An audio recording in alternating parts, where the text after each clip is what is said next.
অভিজ্ঞতা থেকে শিক্ষা গ্রহণ করুন, প্রশ্ন করুন, মত বিনিময় করুন এবং এই সুযোগের সর্বোত্তম সদ্ব্যবহার করুন।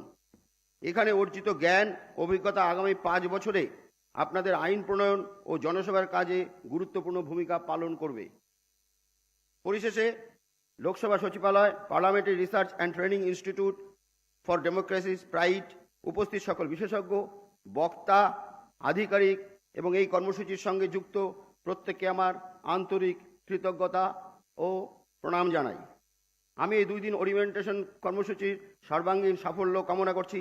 আশা করি এই কর্মসূচির মাধ্যমে নবনির্বাচিত সদস্যের জ্ঞান, দক্ষতা ও সংসদীয় চেতনা আরও সমৃদ্ধ করবে এবং পশ্চিমবঙ্গ বিধানসভার কার্যক্রমকে আরও ফলপ্রসূ, মর্যাদাপূর্ণ এবং জনমুখী করে তুলবে। আপনাদের সকলকে আমি আন্তরিক স্বাগত জানাই।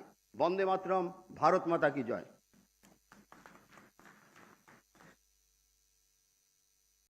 Thank you so much, sir. We now request Shri Ritubruto Banerjee, Honorable Leader of Opposition, West Bengal Legislative Assembly, for his address.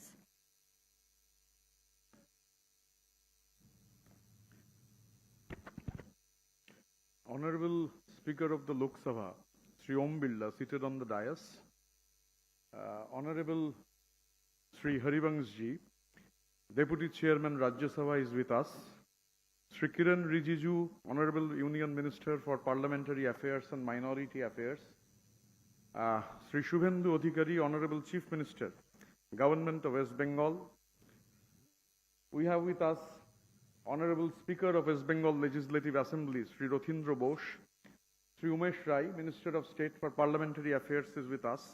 And all dignitaries, my old colleagues and the member of Legislative Assembly in the West Bengal Legislative Assembly are present here, all newly elected MLAs, even old MLAs are here.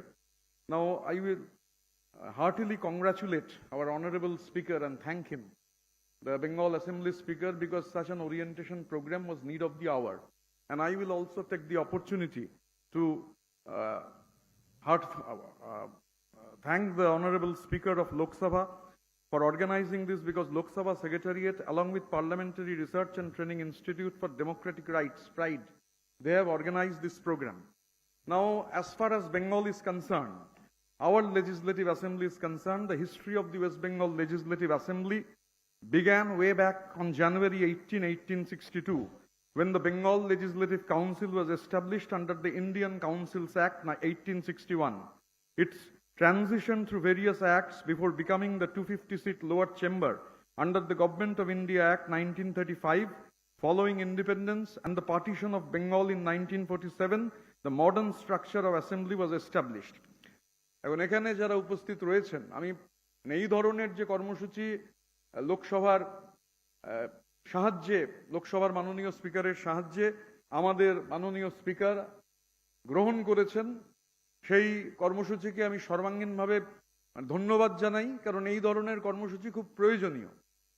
এখানে হরিবংশজি রয়েছেন, মানে আমার সেই অভিজ্ঞতা আছে যে আমি হরিবংশজি তো এই ধরনের ওরিয়েন্টেশন প্রোগ্রামে ক্লাস নেন বা পার্লামেন্টে এগুলো নিয়মিতভাবে হয়। লোকসভার ক্ষেত্রে প্রতি 5 বছর অন্তর, রাজ্যসভার ক্ষেত্রে যখনই সদস্যরা নির্বাচিত হন এই ধরনের ওরিয়েন্টেশন প্রোগ্রাম হয়। এখানে নরেন্দ্র সিং তোমার নিচে উপস্থিত রয়েছেন। এখানে বিরোধী দল, পার্লামেন্টে বিরোধী দলের অন্যতম শক্তিশালী কণ্ঠস্বর শ্রী এন কে প্রেমচন্দ্রন উপস্থিত রয়েছেন। এখন গণতন্ত্র, বিরোধীদের নিয়ে, বিরোধীরা গণতন্ত্রের অন্যতম উপাদান, গুরুত্বপূর্ণ উপাদান, এবং মাননীয় মুখ্যমন্ত্রী এটা অস্বীকার করার কোনো জায়গা নেই। বিধানসভার শুরুতেই তিনি বলেছেন যে house belongs to the opposition. তো আমরা আজকের এই যে কর্মসূচি গ্রহণ করা হয়েছে, হতে পারে মাঝে অনেকটা সময় এই ধরনের কর্মসূচিতে গ্যাপ ছিল।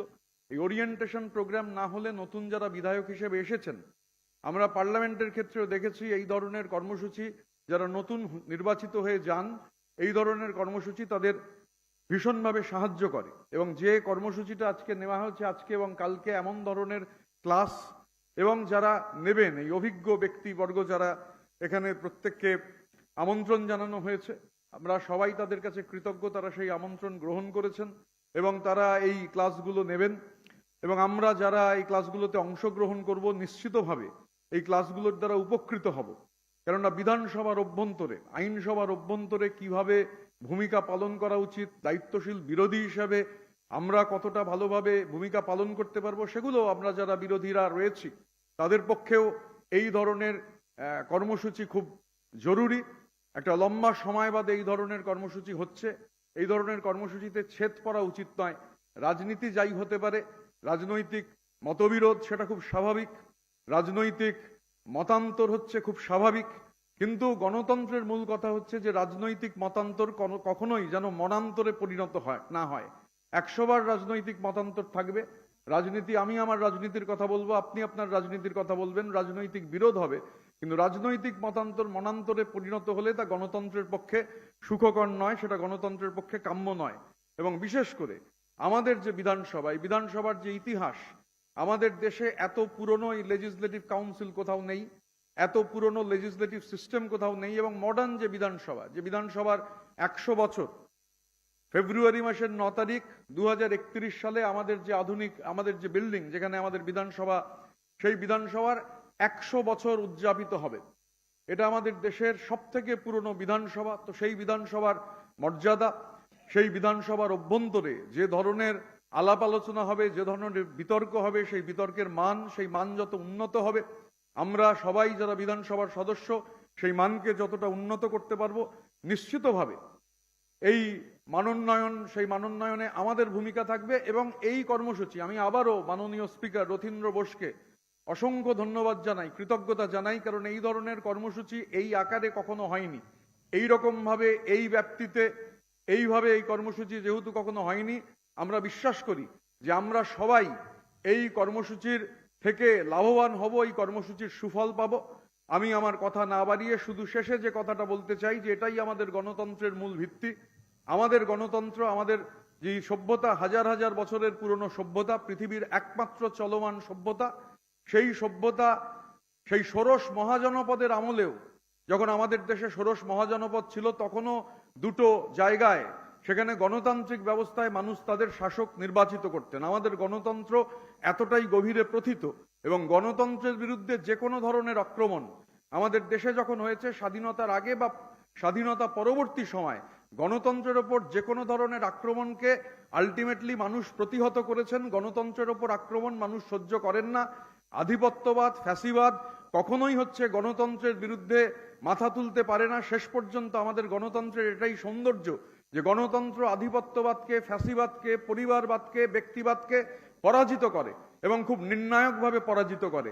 তাই আমি আরো একবার মাননীয় স্পিকার শ্রী রথীন্দ্র বোস সহ সমস্ত ডিগনিটারিরা এখানে রয়েছেন, আমাদের সমস্ত সম্মানীয় বিধায়করা, অন্যান্য জায়গা থেকে আসা সম্মানীয় যারা অতিথিরা, সবাইকে আরো একবার ধন্যবাদ জানাই। এবং গণতন্ত্রের যে মূল স্পিরিট, আমাদের হাজার হাজার বছরের ভারতবর্ষের সভ্যতা আমাদের যে কথা শিখিয়েছে, সেই কথা, সেই বিশ্বাস আগামী দিনে আমাদের পশ্চিমবঙ্গ বিধানসভায়, বিধানসভার বাইরে এটাই শক্তিশালী হবে। আমি সেই বিশ্বাস নিয়েই শেষ করতে চাই। I may not agree with what you say, but I will defend to the last your right to say it. Jai Hind, Bande Mataram.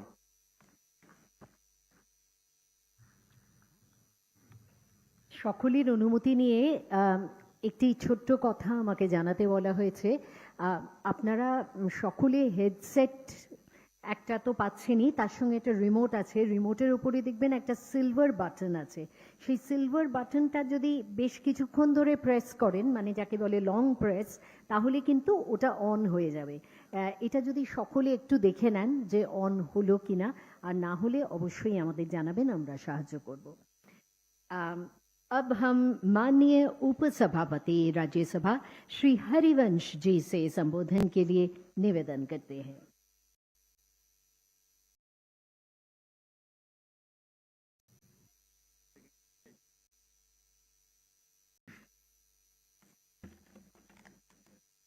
Lok Sabha अध्यक्ष आदरणीय ओम बिरला जी, पश्चिम बंगाल के माननीय मुख्यमंत्री श्री शुभेंदु अधिकारी जी, केंद्रीय संसदीय मंत्री तथा अल्पसंख्यक कार्य मंत्री माननीय श्री किरण रिजिजू जी, पश्चिम बंगाल विधानसभा के माननीय अध्यक्ष रथींद्र बोस जी, पश्चिम बंगाल सरकार के राज्य मंत्री संसदीय श्री उमेश राय जी, पश्चिम बंगाल विधानसभा में नेता प्रतिपक्ष, राज्यसभा में हमारे अति प्रभावी कुशल साथी रहे भाई रीता ब्रता बनर्जी जी, देश के कई राज्यों से आए हमारे माननीय विधानसभा अध्यक्ष जी, पश्चिम बंगाल सरकार के माननीय मंत्रीगण, इस अवसर पर मौजूद माननीय सांसदगण, पश्चिम बंगाल की 18वीं विधानसभा के सभी नवनिर्वाचित माननीय सदस्यगण, लोकसभा महासचिव श्री उत्पल कुमार जी, बंगाल विधानसभा के सचिव, लोकसभा और बंगाल विधानसभा के सभी अधिकारीगण, नमस्कार। आदरणीय लोकसभा अध्यक्ष और बंगाल विधानसभा के माननीय अध्यक्ष के संयुक्त सहयोग से सिटी ऑफ जॉय कोलकाता में आयोजित इस ओरिएंटेशन प्रोग्राम के अवसर पर 18वीं विधानसभा के लिए चुने गए आप सभी माननीय विधायकों को पुनः बधाई, भविष्य के लिए शुभकामनाएं। इस कार्यक्रम के आयोजकों से मैंने आरंभ में पूछा, जब मुझे प्रस्ताव मिला कि ऐसा कार्यक्रम कितने वर्षों पहले यहां हुआ था, मुझे अभी तक उत्तर की प्रतीक्षा है कि 3 दशक, 4 दशक या 5 दशक पहले।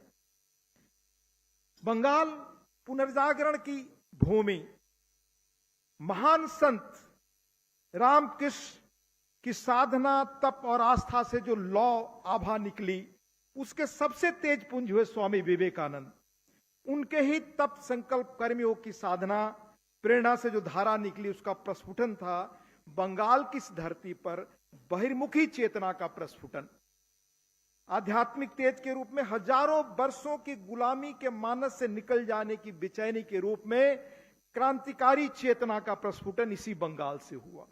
राजनीतिक चेतना का उद्घोष, समाज सुधार की पुकार, साहित्य, कला, संस्कृति, विज्ञान, कोई क्षेत्र नहीं बचा जहां बंगाल की इस लौ ने देश में सृजन की नई धारा सृजित नहीं की। अगर नाम लूं